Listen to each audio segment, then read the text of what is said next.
Okay, my friends, get ready for the shocker du jour of shocker du jours. Okay, my friends, Happy New Year. And wait till you see what I have to show you. This is Crowley Lake. It's in California.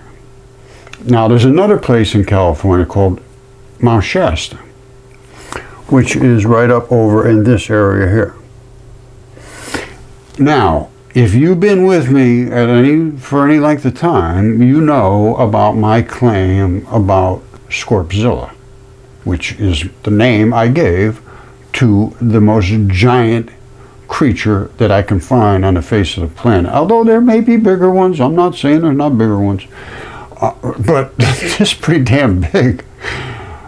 Now, this where comes into play Mount Shasta, Mount Crowley, Lake Crowley, and Mount Spur.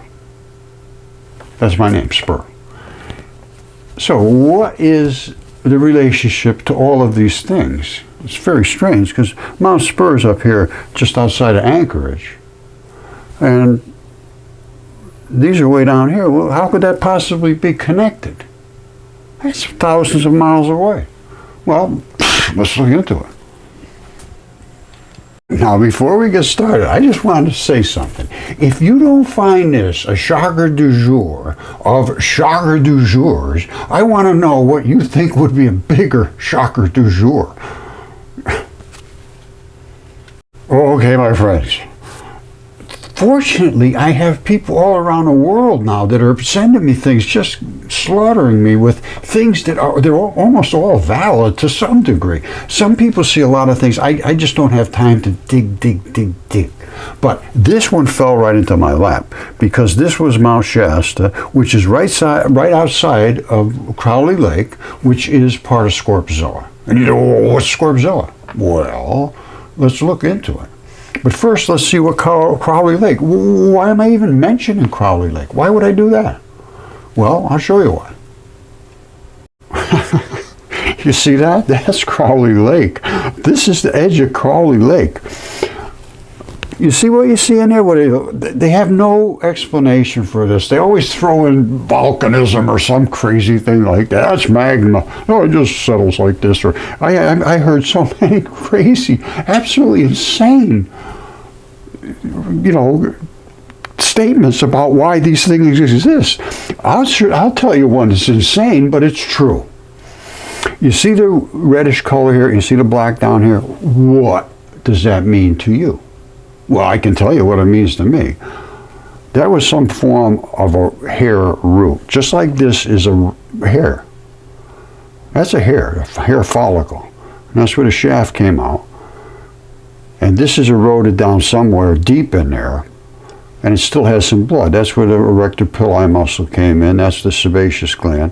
That's the hair shaft. And it has a flat side from a curly-haired person. And here is the two spots at the bottom, which would be the red and the black. They feed up, so this is somewhere down deep in here, I believe. And it's just now getting its blood. So is it valid? Is what I'm saying valid? Well, maybe. Let's look at some more shots. This is Crowley Lake. You see all these broken chunks? These are all just falling off. It's just breaking off and falling off. If I'm right, and this is blood, which it is, right up here, they could just walk right up here and take a sample out of this. They drill in here deep, take a sample, go find out what a dragon is. I don't care. I'm not done worrying about any of this. Research challenges old theories of intelligence. Yeah, there is very, very little. This is just hysterical. Okay, my friends, so what do we see in here? At Crowley Lake, we're seeing all these columns. What do they look like when you get real up close to them and inside and look at them? They're all these. Now, this has weathered substantially, obviously, because they're all just falling apart. And as they weather, there's like a little sheathing that comes over that holds these together. And as they weather, they just start to fall apart. Now, what does that sheathing look like if you could microscope one of those? Well, it looks approximately like this. You see those little variegations? I don't know if you can or not. That's about as close as we're going to get. Now, I got one that's going to show them a little better, I think. But you see, this is what your skin is made of. This is facial skin, or it's skin of a human being. I believe it's from the face. This is total microscopic. But you see all these little bits and pieces of flakes of skin? That's what your body does continuously. They did some kind of test. I don't know. I saw it. I don't have any document to show or prove this. But they said something that almost most of or a lot of the dust in your house is skin. I'm not kidding you. Anyway, let's jump back to this. I get off track, but I can't help myself. Anyway, you see all these little flakes. They're everywhere. Now, what do we got here? So we saw that. Now, this is what I know is not from like a giant creature, human being, or anything with sweat glands. There's no sweat glands here. These are just hairs, and they're the hairs of the beard from scorpzilla, and I will show that in a second. These are from a giant human being or a giant creature with sweat glands. These are sweat glands, and right next to this was the hair, but these are the sweat glands. They spin up like this, and then there was a hair right in the middle of this. Well, maybe not this one, but I'll show you one where there was one. Here's one right here. All right, there's the hair. You see, comes down here and here. Those are the two things in the bottom. We come over here. Okay, these are they both go in there. Now, this you can see around here. They chiseled it off to get to the center core, which is this. So this was a ball around here, which was like this originally. So they chiseled, because they wanted to see where that thing went to, and they ran into this ball. And they figured, well, let's see where it goes. And they chiseled, and they got it all down, and then they got all the way down to where the blood comes in, right here. You see the colors of blood? That's probably where the sebaceous gland was, or probably the muscle. Muscles have the blood. That's it right there. And that would mean the sebaceous gland would be up in this area here, because it's going to be higher up than on this one. This one slid down. So I would say that was right where the muscle was. And right down here is where the blood came in. So that's my explanation for what a hair looks like, and all these little ridges. When they erode away, like in Crowley Lake, you end up with just these shafts. But there's the red and the black blood. It's two different oxygenation states of iron. That's blood. All right, so that's done. And just to prove this to you, this is what here's where they are, right up in this area. He was looking at this sweat glands. Now, where he was, he would have had to go a lot deeper to get down to where the hair bulb is. This guy here.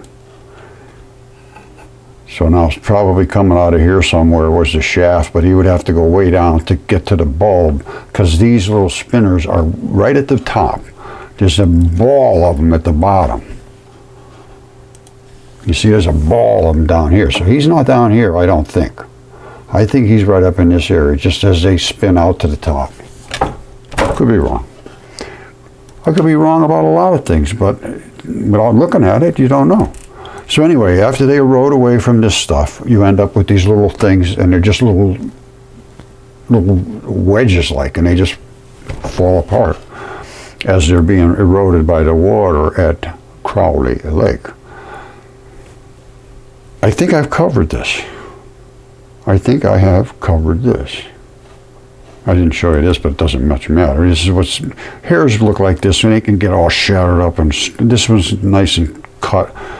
And there's always something. There's always some kind of vitality coming through the center of these. You know, hairs aren't just, well, I don't know. Maybe they are just dead. I don't know. But it looks to me like there's some kind of vitality coming onto that. I can't remember why I took that picture, but that's it. You see that? Here's the dragon's beard. And here's one of those gnarly looking hairs or something. Even those dragons have gnarly looking, nasty looking hairs. This one didn't wear down. These just wear down like normal. But this was one of those really heavy duty jobbers. It looks like to me. It's not sticking out of their face. It's the same as those. But it has a, you know, it's a little mutated. Okay, if you haven't been here before, you're about to get the shocker du jour supreme. Crowley Lake is right there. I say that is the beard of Scorpzilla. And where does Scorpzilla run? Well, this is his head, which is primarily California.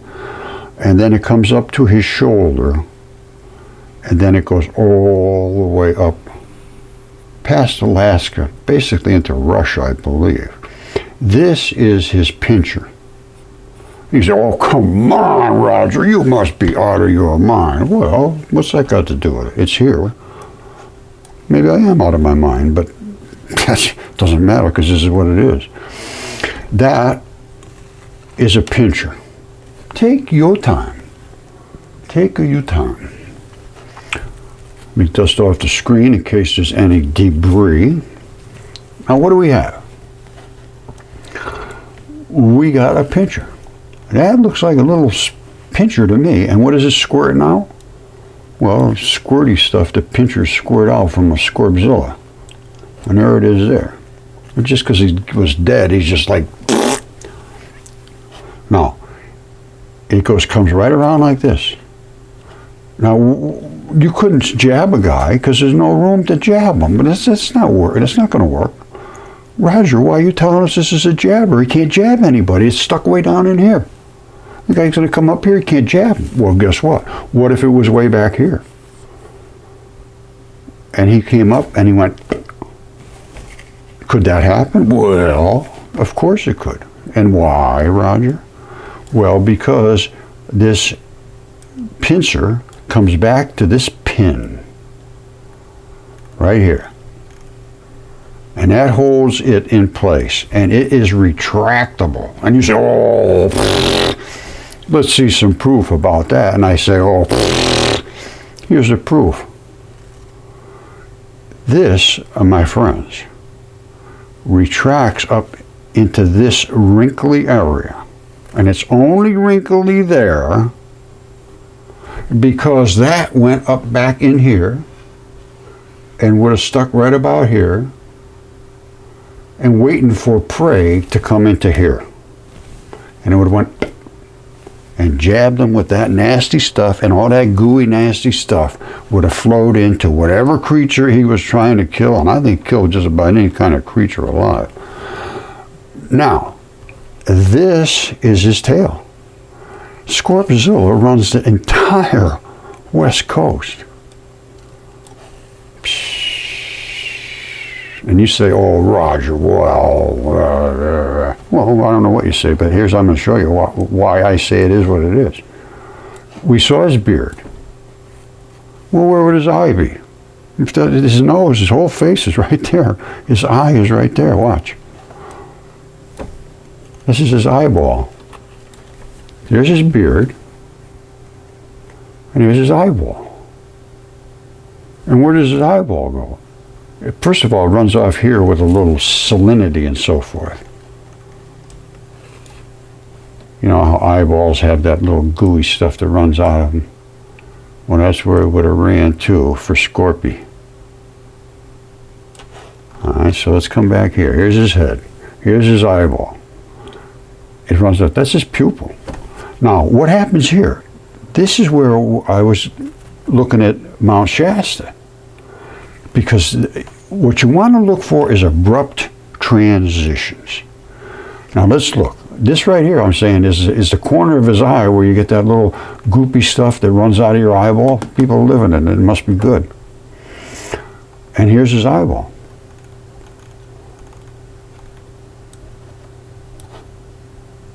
It's eroded. But at one time, he was looking at people through that, or looking at whoever he was looking at. You see down here? Look at what's going down in here. Now, I don't know what we could drag out of this, like, but there's some strange architecture in here.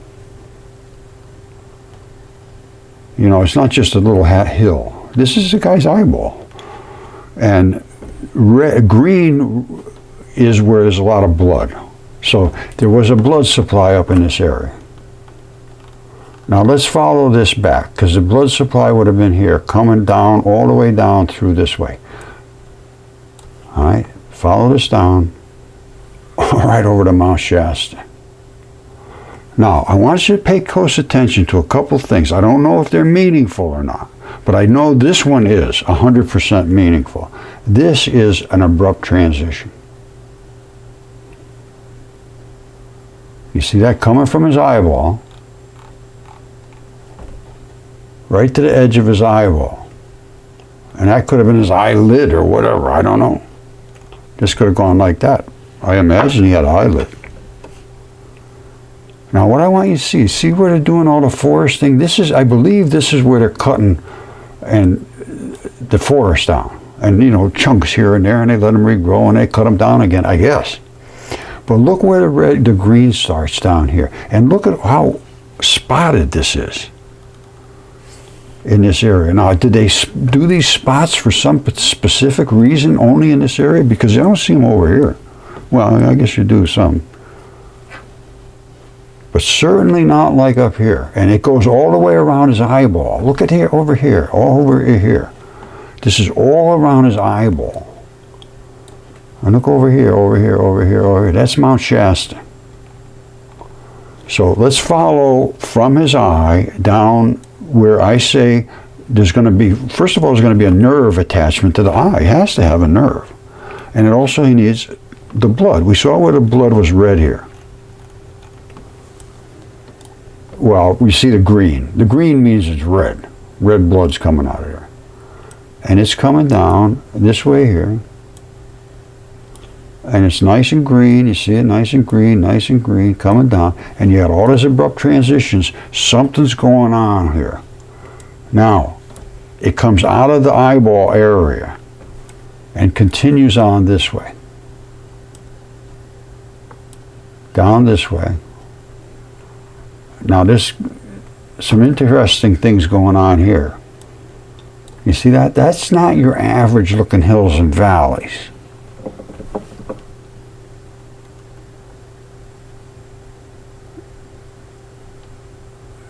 Now precisely what's going on there, I don't know.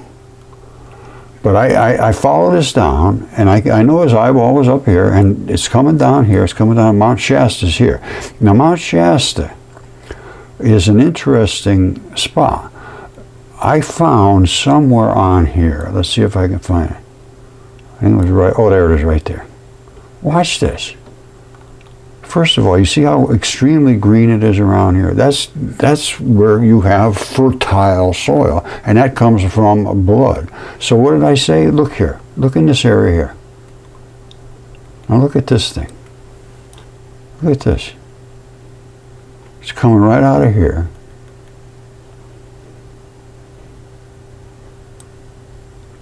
This is very, very steep. Well, down here is 3293, and up here is 500 meters just from here up. Well, I guess that's pretty steep, but it looks pretty steep to me. But that's not the point. The point here is, watch this. Coming from here, this flow down has different colors, first of all, which means that there's some kind of different chemistry coming out of here. I don't know what, and it makes this tube. You see the size of that tube? You see the abrupt transition? I always talk about abrupt transitions. You got to pay attention to that. This is all abrupt transition. This stuff is leaking down here and creating this tube. Look at that. That's a tube. You see that? It's coming right out of there. And it's some form of a tube. And it comes down to here, and then it starts to spread around. But you see how densely dark this is here? Now, I got a feeling that's not the red blood. Some of it's red. I don't know. I just don't know at this point. But boy, I'll tell you, that's a dark, dark, dark color here. Whether that's from red blood or not, I don't know. But I see all these little patches. And I'm wondering, somebody put all these patches in here. I mean, they run absolutely squared off looking. Did they mark them out that way to be exactly perfectly square? Because I do know that happens in the optic nerve. And he had to have an optic nerve.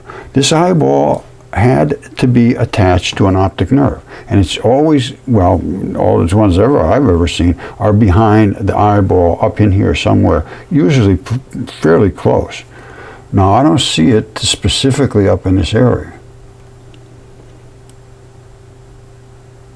But I can show you one where I can see the optic nerve extremely well. And guess where that is? Well, I'll show you. All right, look at that optic nerve. Right behind the eyeball is where the nerve runs. You see? See all those little blocky things? That's the optic nerve.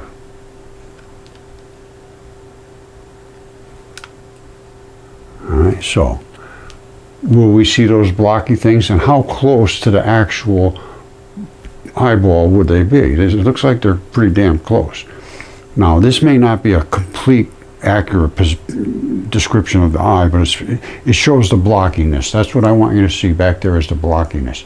And you do see these two red lines coming around. That wraps the eye right into the nerve. Okay, and it's just the way it works. Okay, this is basically what an eye looks like. It has all these little filaments that allow it to change the lens. Now look at this. This is in space. Now don't forget, this is an eye. This is called the eye of the universe. Do you see much difference there? I see a fairly significant abrupt transition around here. And I see all of the other exact similarities. Even it's got a little red blood spot here. And all that webbing.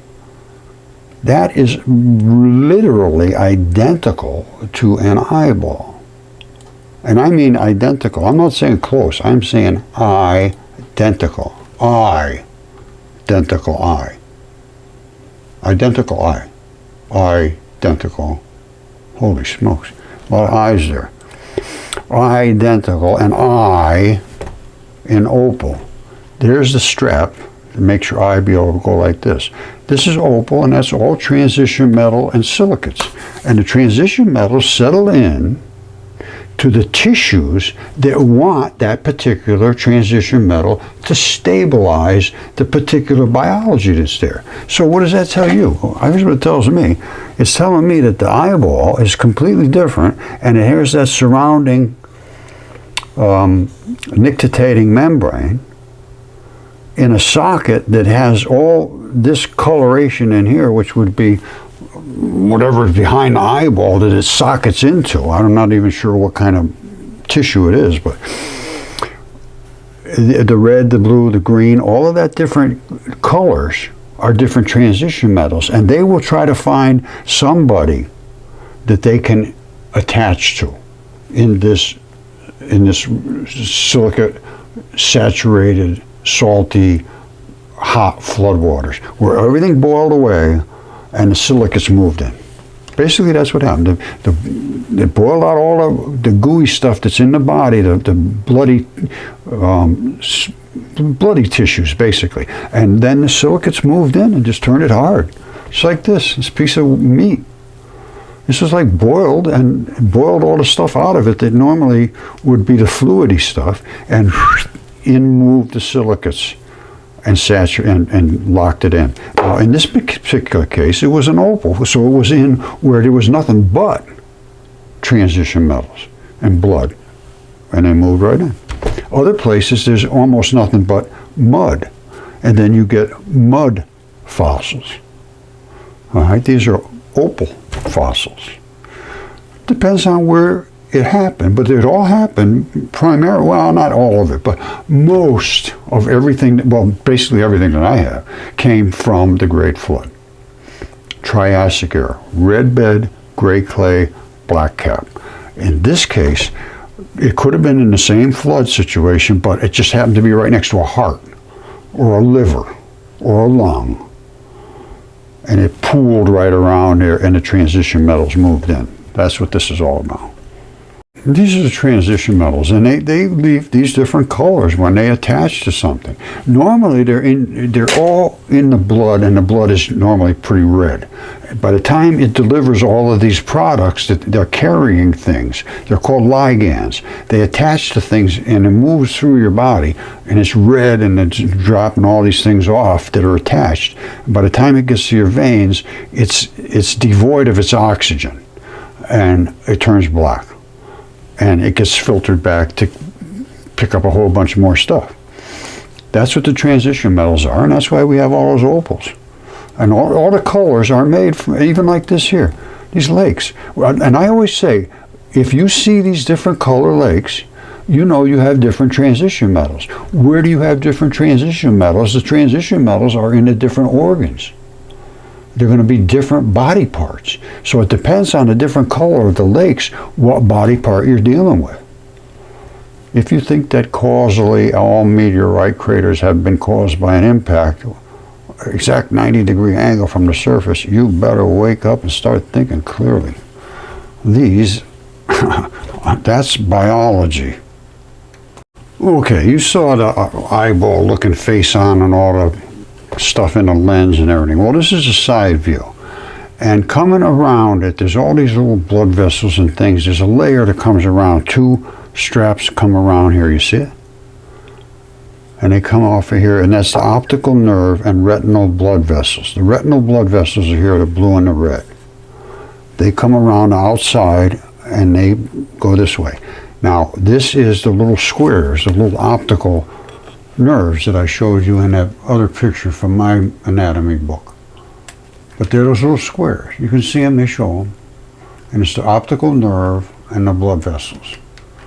All right, so let's take a look at another eyeball, which is on the face of the planet, and I will show you this anatomical view.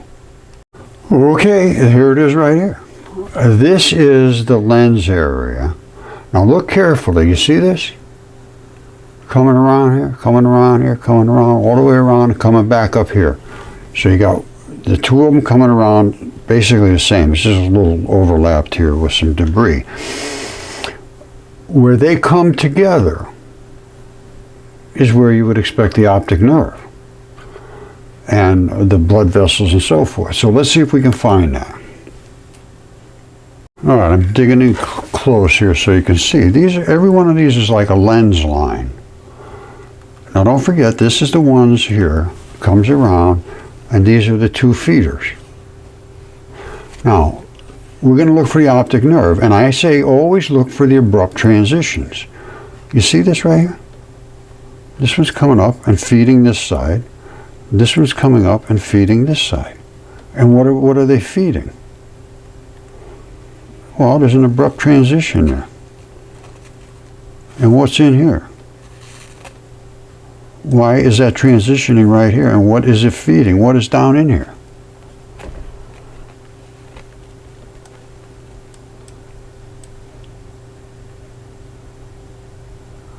Well, I think there's an optic nerve down in here.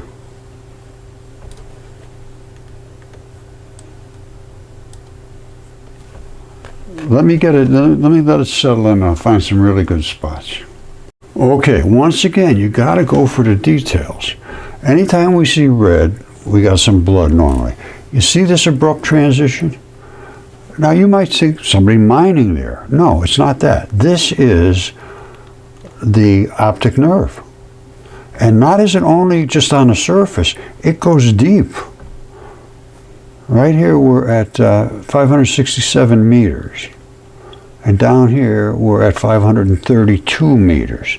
So that's like 45 meters in between there and there. And down to here, we're at 485 meters. So this is a very thick optic nerve. All right, and it's quite apparent this is the optic nerve. And that is coming directly from that eyeball. You see this whole area here, it's everywhere around here. It turns into those little squares, and then they filter off there to the brain, I guess. But these are the little things coming out of the eyeball, this side here and the side here. Now, if you're having trouble seeing that, I don't know what to say. But these abrupt transitions, this is exactly what we expected to see. It's not unexpected. This is exactly what you expect. And I think this might be the lens has moved over from here to here.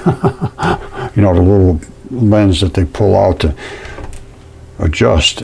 Now, this is virtually no question, unless you can somehow come up with something to say, Roger, you're wrong. And guess what? This is the eye of the Sahara. And I reported on this 10 years ago. And this was the eye of the Sahara, and it was Atlantis. And this was the straits that Plato talked of. All right, he said it was just outside the straits. I don't think he's ever said anything about the Straits of Hercules, the Straits of Gibraltar. He said it was outside the straits. This is obviously a straits. And at one time, the Sahara Ocean filled this whole area. And it drained right out here. As you know, a 10-year-old can see that.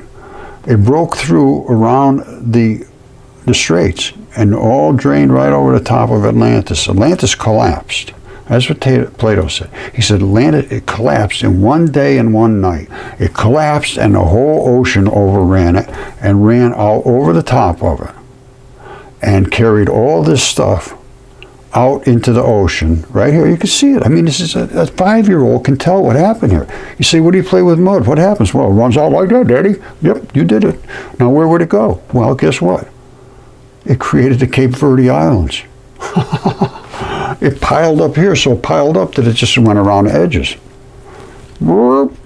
Just skirted the edges. And Plato said there was so much mud that ran, they will never speak of mud again. And that's right over the top of Atlantis from the Sahara Ocean. Now, the creatures were just unbelievably large. I showed you scorpzilla. And scorpzilla, you know, and then of course you got typhon is right here, and the fish. Here's the fish. And this was, I was looking at this for years. I even actually wrote I wrote a paper on a book. Well, I wrote the papers. Paul Amatucci does the books. And I have nothing to do with the books, so don't tell him to talk to me. They're on Amazon. And this one here was from 2015. I reported at Atlantis and the draining of the Sahara. This is what in 2015, the paper is up on academia.edu, I believe. And it drained right out. Now, this was a fish. And that fish, his fin is up there. And it comes down here. Now, I talked about scorpzilla being big, and he is big. This guy's big, too. He runs all across North Africa. But he's nowhere near as big as scorpzilla.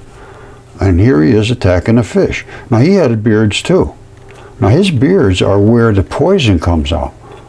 You see these two beards right here? Here's his head. There's his red flared eye, they said. And here's all that fluty-looking stuff that run down a dragon's neck. And here's the scales on his neck. You see? This is a collapsed neck. And I think they called it the Draco River, Dragon River or something. And it comes all the way up, all the way up, all the way up, all the way up, and then it gets to his beards. which are right here. And that's the source of the toxin. See this colored stuff here? All that came out of that beard. That beard right there. And it's something squirted down here from this yellow stuff that comes all the way up his throat. You see all the way down, all the way down, all the way down, all the way down. It goes all the way down to his stomach. This thing's gigantic. This stuff here goes all the way down into here. And this is the source that creates that venom, somewhere down in this area. This is the source of ugliness. This is some nasty, nasty stuff going on down here. How it's making it, I don't know. What it's made out of, I don't know.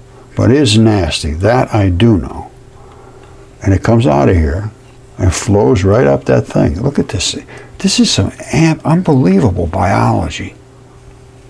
Incredible. Nobody pays any attention. I was watching them flying around with a space shuttle. They're looking down at the Earth. They're looking at scorpzilla. I mean,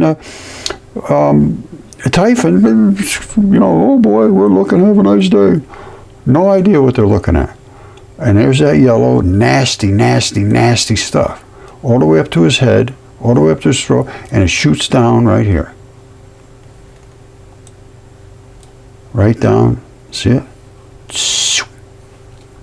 And it comes right out this one here. It does something over to this thing. Look at this mess over here. I don't know what the hell's going on here. That's the other, they always have, well, I don't know, not always, but some of them have dragon beards that go this way and that way. So does Quetzalcoatl, has the same beards, just like this. Now what's going on here? That toxic, nasty stuff is flowing over here into some kind of a thing. I have no idea what it's doing. But this is not just accidental. Look at it running off here. And what it's doing up in here, I do not know. But that is some serious, serious action going on here in these glands. These are glands feeding the beards. And this one is given a really, really nasty stuff. Look at this. Just look at how nasty, ugly, vicious, violent, horrific that is. Coming down at this fish. And it hits him right on the back of his fin. Right here. And the fin is not vital flesh. You could rip the fin off, he'd probably be okay. So here, meh. But once you hit the vital flesh down here, then it's all over. And it is all over. Well, he died. I don't know. He's laying there dead, so I guess he's dead. And here's what it did. It infiltrated right through the scales, right down into his blood, right down into the arteries and veins. The black ones are veins, the red ones are arteries. The little red ones are blood vessels. And they feed down onto the capillaries. These are the capillaries, the little ones. And they dump their contents into the arteries, into the veins to go back and get recharged. You see that? It melted the scales all the way down into his vital flesh. And that went down to about here.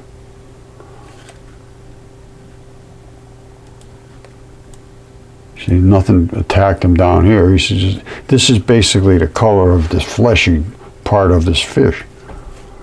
And he had scales that ran like this. That means he was going that way. People say, oh no, he's going this way. No, he's not. He's going that way. You see the scales?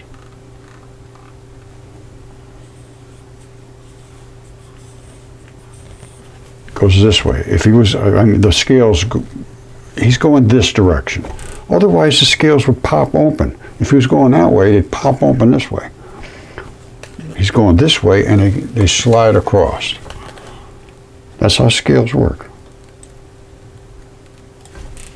See them curved? If they were curved this way, I'd say, yeah, he's going that way, but he's not. And this is his tail. It's obscured over here by whatever. And this is the dragon. And here, this is where the nasty stuff's coming down at him. And down here is the eye of the Sahara. Now that eye is much, much bigger than the eye of Typhon. This is the eye of Typhon right here. And they said he had a red, flared eye. And that's it right there.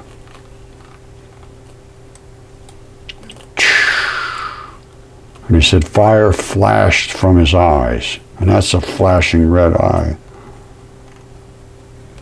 Now, and the scales are here. All of these different scales in the throat are here. And he's cut right across here. Exactly what it said in the ancient text. This is a cut. That is cut straight across there. You see, here's his body. And it got and cut straight across there. All the way down, all the way down, all the way down, all the way down, right across to there. This is red blood, that's the black blood. You have vein and artery. They push each other apart. They don't mix. Vein blood is O2 variety. The O3 variety is the red, and they push each other apart. That's why this is pushed away from there. But once your body leaks its fluids out, not blood. This is specifically blood. But up here, you're going to see fluids. This is just body fluids. You see it? Totally different situation up here. These are just running off fluids. From here down is just goo. This it's fluids that run out of body tissue fluids. Over here, different story. This is blood. Black and red is blood. Just this gooey looking stuff, that's just running off of his, melting bodies, more or less, you could take it that way. But this, different story. Red and black, blood, blood, blood. And that's where he got gashed. And there's another spot over here that he might have got gashed because you got some serious looking blood going on here. Might have been up there too. I know they said he got whacked a couple of times. There's another one right there. That's all that red blood. And some more over here. Those are cuts.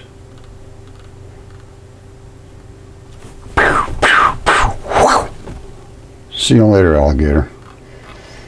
In a while, crocodile. From here to here is about 1,100 miles.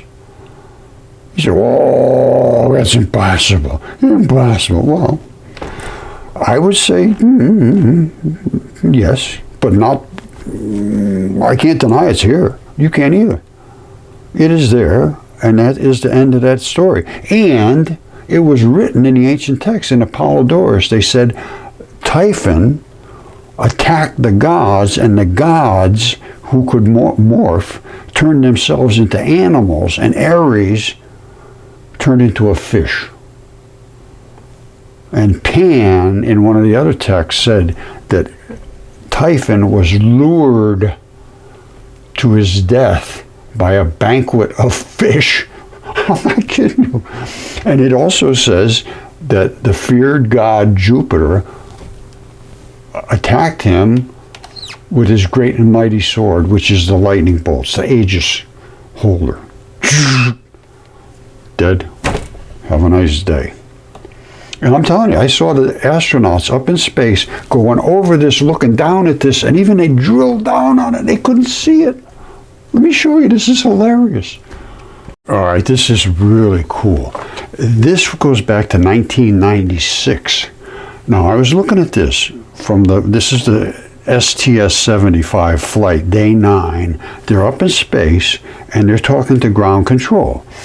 And they were doing what they called a tether experiment. They wanted to pull this line out 2 miles long, or kilometers, whatever, and have it be hit by the electrons in space and see if they could collect energy or whatever they could get out of this experiment.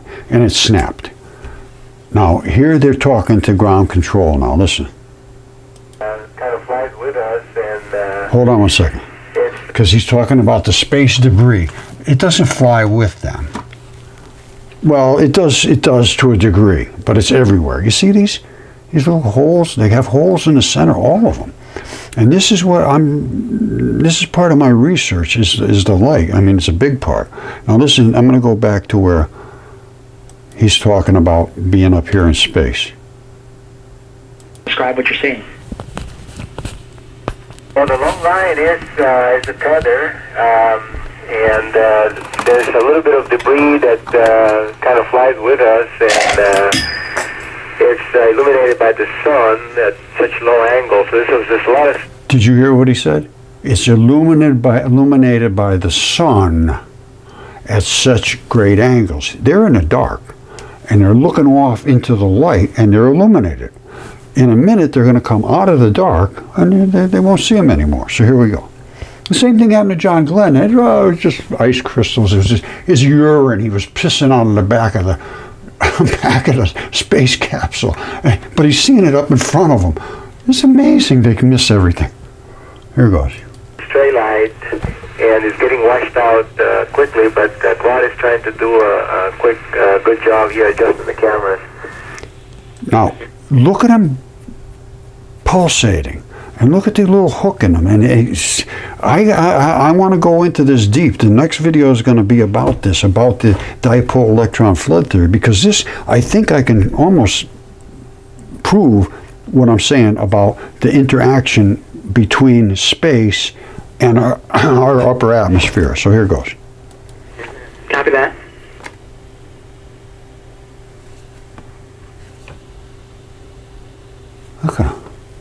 Look at that bugger. Look at how it's boom, boom, boom. Whoops. Accident. Hold on. Accident. All right, just watch this. These are all of the particles in space they're trying to collect on the tether. All right, and it snapped. So it's just floating around there, but they're looking to see this. They're in the darkness. They're going to be coming into the light. He'll say, we can see them now. They're highlighted by the sun hitting them because they're looking from the dark into the light. As soon as they get into the light, he says, it's getting washed out. We can't see them anymore. You'll see this. These are all the particles. They can see them now because they're in the dark. That's what's on surrounding our Earth. And as our Earth spins and is ripped through the universe, it has to scrub through these particles. That's why they're glowing primarily, is because it's being scrubbed.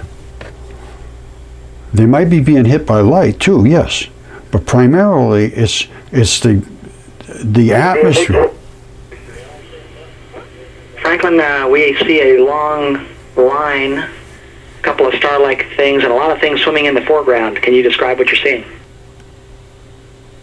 Well, the long line is a tether, and there's a little bit of debris that kind of flies with us, and it's illuminated by the sun at such low angles. So there's a lot of stray light, and it's getting washed out quickly, but Claude is trying to do a quick, good job. You hear what he said? It's getting washed out quickly because they're coming out of the dark side of the Earth into the sun, and once they're in the sun, they won't be able to see them. They're all around them still. They didn't go away. They're just not visible anymore.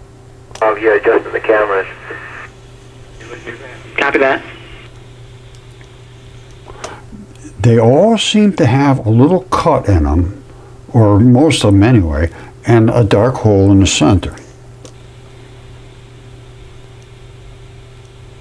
Some are fast, some are slow. You see they have a little cut? Now you see this one here has one. Is it being more excited because it's going this way and that little edge is getting excited? I'm not sure. But you see it bouncing back and forth inside. They're all dipole looking things. You see the little blacks and whites, they almost look like they're spinning, creating that.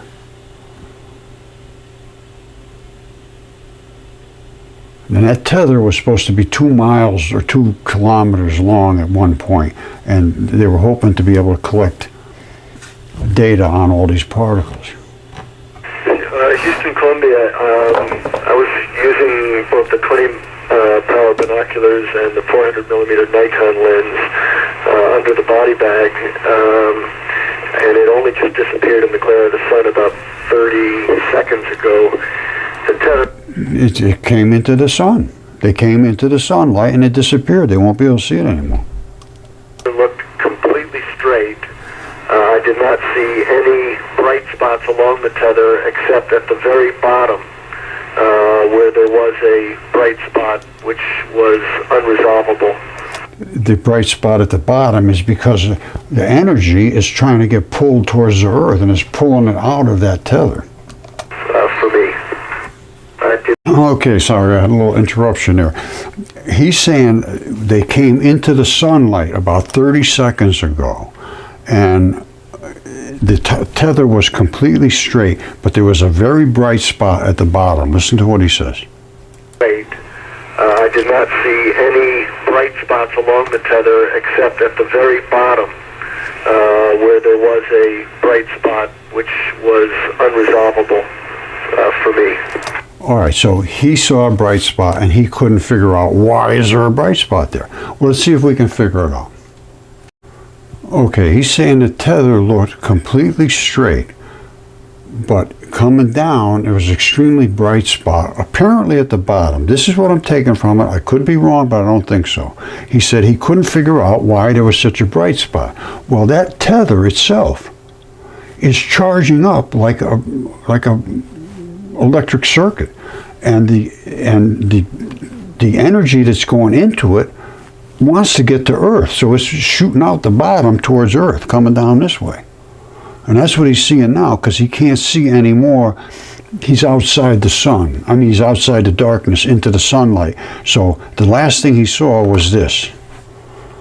All right, so he says, I did not see any bright spots along the tether except at the very bottom, where there was a bright spot which was unresolvable for me. I did not see anything above the satellite. all right, so it was all coming down from below towards the Earth, obviously. Thank you. We copy all, Jeff. Good observations. We look forward to your descriptions and photography when you get back.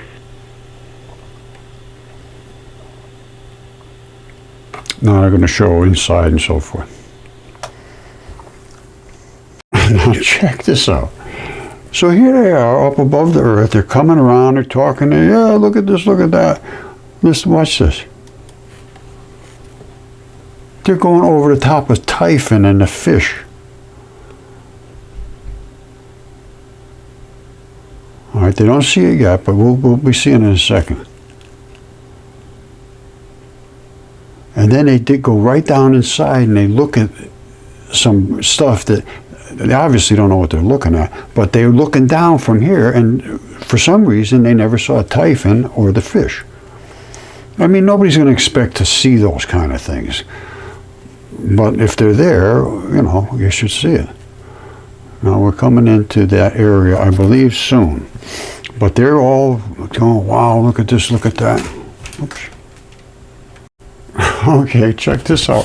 They're going right over the top of the Typhon and the fish right now. Watch, listen, they're talking about during the last Bermuda passes, the signal was coming in and out. It was getting pretty weak, so our analysis indicates that the battery's just about done all it can. That's the fish's fin right there. Okay, well, I'm impressed that There's it Typhon. stayed in there as long as it did. That's great. There's Typhon's neck.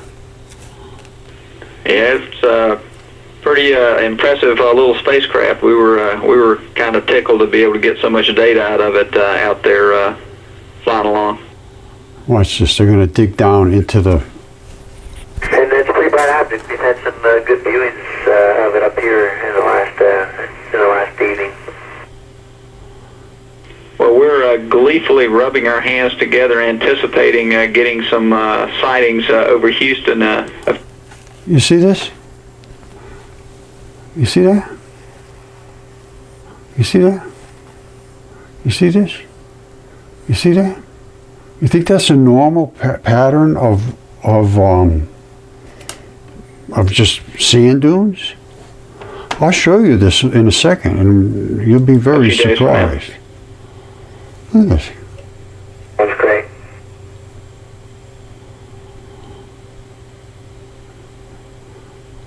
Now they're over the Persian Gulf, I think. I don't want to even talk about that because that's a mind blower too.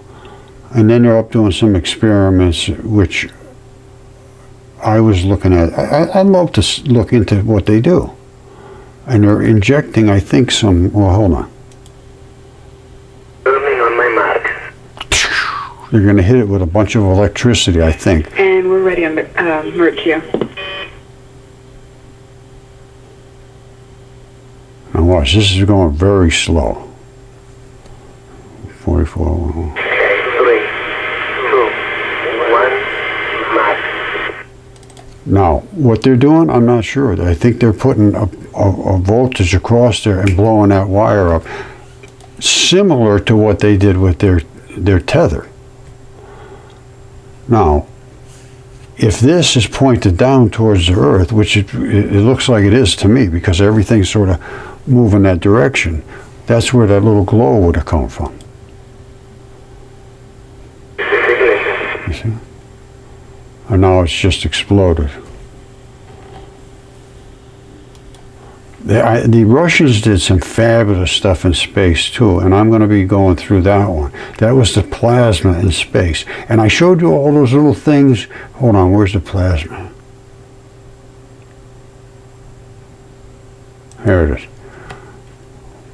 Watch this. These were unbelievable experiments, fabulous. And this is 10 years ago. I contacted them about it. And of course, I didn't really get anywhere. See that? This is what you're seeing in space. Did you see all those things? Boom, boom, boom, boom, boom. They're moving through the air. What are you seeing there? The same thing, a black hole in the center and all the glowy stuff around the edge. This is, you know, they're Russians. And they do good research. I have no complaints with them on their research. Now, here's the other issue we got. Mars is completely saturated with the same life that's here on Earth. And NASA, we finally completed this epic climb to the crater rim. Well, they found all the biology in 2014 when Curiosity went up there and sent back all the mission stuff. I have it all. They found all the sarcomeres. They found, you know, which is the muscle. They found the Moki marbles, which are the Mars blueberries, they call them. They found the Mars interstitium, which is nothing more than the skin stuff like the membranes, like in your skin. I talked about the, there's one more really important one. Hold on one second. Oh, the Mars crab. I don't know if I didn't mention that. The Mars crab. Well, let me just show you these things quick. This is the only reason Mars is dead. Got hit by Venus, and Venus got smacked bad too. But this is wider than the whole United States, the whole continent, and it's deep, and it just destroyed everything and ripped the atmosphere off, and it became the red planet because it killed and burnt all of the creatures and turned them into mud, basically, just like what happened here during the Great Flood. Now, this is what's up on Mars. They say this happened over millions of years on Mars. No, it didn't. This is muscle sarcomeres. You see these cuts this way and all these tiny, tiny, tiny little stripes? You see those? And you see how this dust coming off here, this is up on Mars. It's not eroded, so forget about the fact that you always know Mars. It's eroding, and these are muscle sarcomeres, and it's on Mars. And there's no water erosion. Now, these are the blueberries. These are the Martian. These are exactly the same as the Moki marbles. Look it up. They're in Arizona, New Mexico. They're all over the place. Because there's skin under this interstitium balls in the skin. Now, what are they showing? So that's on Mars. And did I show you the interstitium? No. This is the stuff that's in your skin, and when you pinch your skin together, they crunch like this. When you pull them apart, they stretch, and the balls are left over after the strap goes bad. The balls last forever. I showed you. They call them marbles, Moki marbles, and on Mars they call them Mars blueberries. And that's where they come from. They can't account for any of that stuff. Plus, here's another one. These are tendon here on Earth.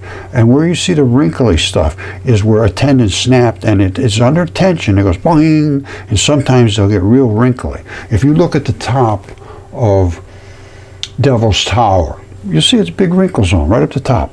They have a wrinkle zone usually right where they fracture. This is up on Mars. Same stuff.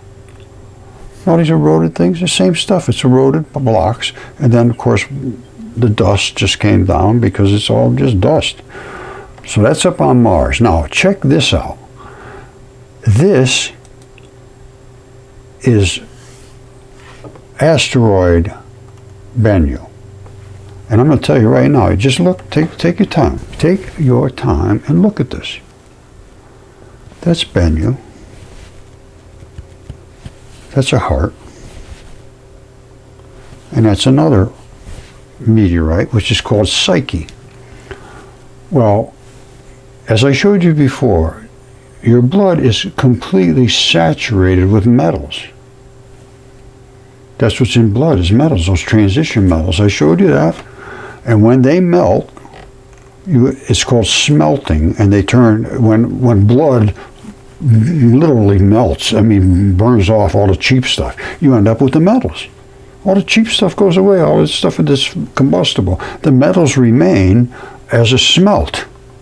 And that's what you have here. And I'm going to tell you right now, that is a heart, identical to this heart, identical to this heart.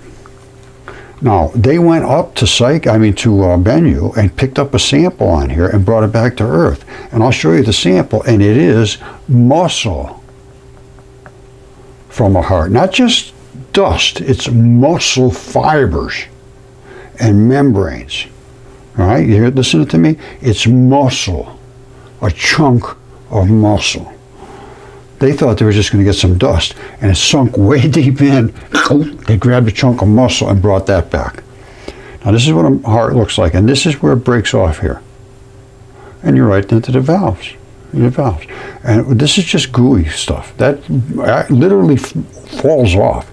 And it's because of a situation where you have the red and the black blood right next to each other, and they don't want to be next to each other, so they create a fracture zone there. And it just literally just falls apart in the autopsies almost. So that is that. Now, what did they bring back? What did they do and what did they bring back? Well, they went up there and they took a probe, point of impact. Now this is asteroid Benu's surprising surface revealed by NASA's OSIRIS-REx. And instead of just grabbing a string, they went down inside and then grabbed a hold of something, they pulled it back. Well, what did they come out with? And they came out with a heart, chunk of heart. And you say, oh, can you show me that? Well, sure, no problem. All right, check this out.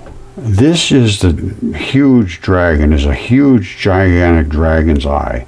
I believe it's the Gobi Desert, and you can see all around the tympanic membrane, all around the eye. And this is and I will show you shortly where that eye is. This, in my opinion, was slashed. You see the red part here? That's supposed to go here. And that is supposed to go down here. What happened? How come it's up here? And how did this get slashed? It's right down the whole line. The whole crew of them got slashed at one time. All the way down to here. This one just got nicked, but not bad. But these guys got whacked. Straight down the line. All right, so anytime you see these kind of colors, you know that you got some serious chemistry going on. And you got some serious chemistry going on here. This is about as serious as it gets. You see that? Here's another. I think this was a cut too. It doesn't look normal to me. It doesn't look like it. As a matter of fact, I think that's right at the bottom line of the, well, no, this cut is over here. It could have been another cut here. I don't know. But I don't think that's normal. Now, this is coming right back from the dragon's eye. You see this? Let's back right off. This is the dragon's nose. Right here. He's got one dragon eye here, one dragon eye here. And there's his forehead. All right, you see him? Arrgh. And these might even have been horns or something. I don't know. But this is his eyeball. that we're looking at now. Now, the first thing you're going to have is that little runny thing that you always get in the front of your eyeball. Every now and you get a little white gluey stuff in there. Well, that's it right there. That's a white gluey stuff from the giant dragon's eyeball. And that's where it collects. Now, what is all this stuff? Well, guess what? That's the tympanic membrane that runs around an eyeball. I believe they call it a tympanic membrane.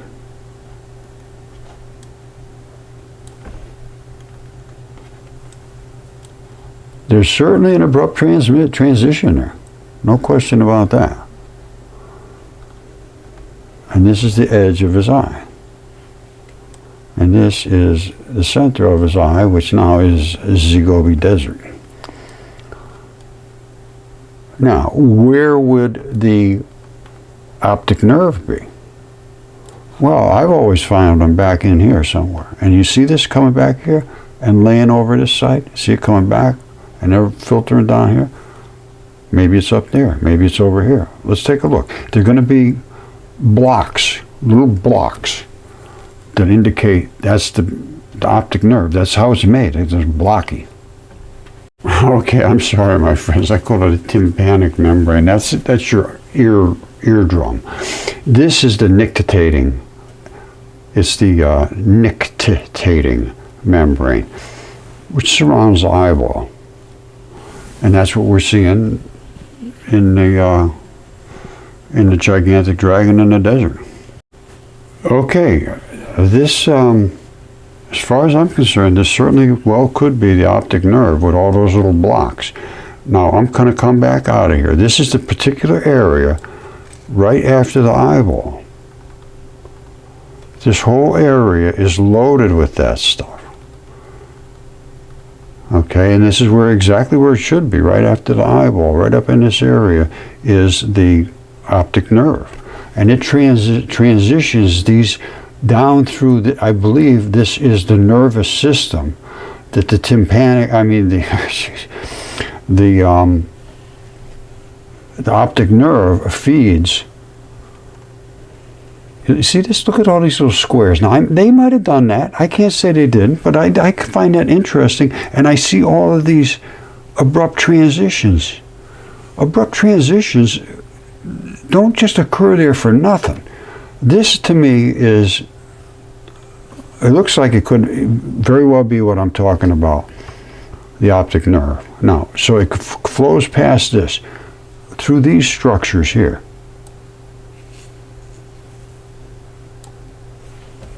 You see that? Now, to my way of thinking, that's because it was certainly biology, and it's heading up this direction. All right, out of the eyeball, through the optic nerves, up to where I suppose the brain would be, down into the brain. Let's see what it looks like up here where it's entering this area.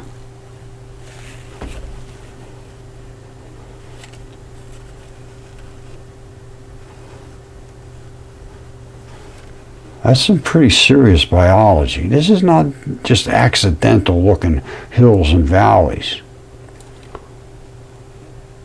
Now, if this is carrying the nerve signals, I don't know. Is it just the skin of this creature? I don't know. But it comes right here and basically stops. And what's going on from here over?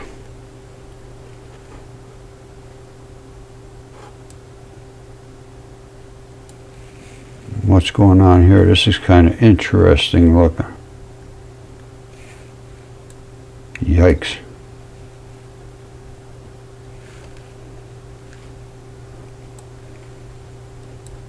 Look at this stuff down here.